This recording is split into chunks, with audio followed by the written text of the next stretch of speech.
নিজের পারপস অন্যকে বোঝানো যায় না। সে যতই হোক উচ্চশিক্ষিত প্রাতিষ্ঠানিক বিজ্ঞ, কেবল মানুষের কল্পনা শক্তি সেই দেখে যার ব্রেন নিয়ে যে চলাচল করে। প্রধান সমস্যা বর্তমান সমাজে আত্মীয় একে অপরের সাথে শুধু করে তুলনা।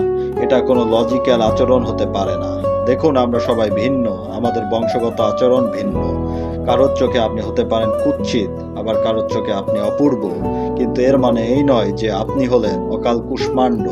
হয়তো টাইমিং হচ্ছে না আপনার সাপেক্ষে, আপনার অ্যাডজাস্টমেন্ট। এর জন্য ধৈর্য থাকা চাই। যতক্ষণ না পারছেন সঠিক ম্যানেজমেন্ট, ততক্ষণ আপনি হতে পারেন মানুষের চোখে অপদার্থ, কিন্তু এটাও ভেবে থাকলে তা হলো নিরর্থক। আজকাল সমাজ ভুলে গেছে কেন মানুষ পৃথিবীতে এসেছে। আজকাল আত্মীয় ভুলে গেছে কেন সে পৃথিবীতে এসেছে। একটু আর্থিক সচ্ছলতা এলে এরা অন্যকে করে তুচ্ছ। আপনি যদি থাকেন খারাপ অবস্থায়, এরা আপনার আত্মীয় পরিচয় দিতে পায় লজ্জাগ্রস্ত।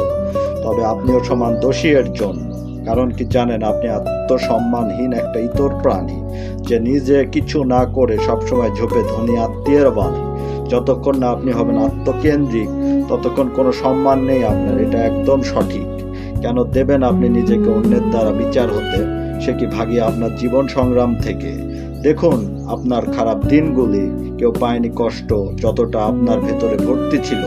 আপনার মৃত্যু যন্ত্রণা আপনাকে পেতে হবে। আপনার বিচারক কখনো তার 0.1%ও নিতে রাজি না হবে। যদি আপনি পরীক্ষা করতে চান, তবে তাকে কাছে নিয়ে আপনার কষ্টের বোঝা চাপান। দেখুন, সে দৌড়ে ভাগবে, কোনোদিন আর না কাছে আসবে। আপনাকে সে খারাপ বলবে, অথচ সে আপনার বিচার করবে। এটা প্রকৃত ভালোবাসা নয়। মা বাবা ছাড়া পৃথিবীতে কেউ আপন নয়।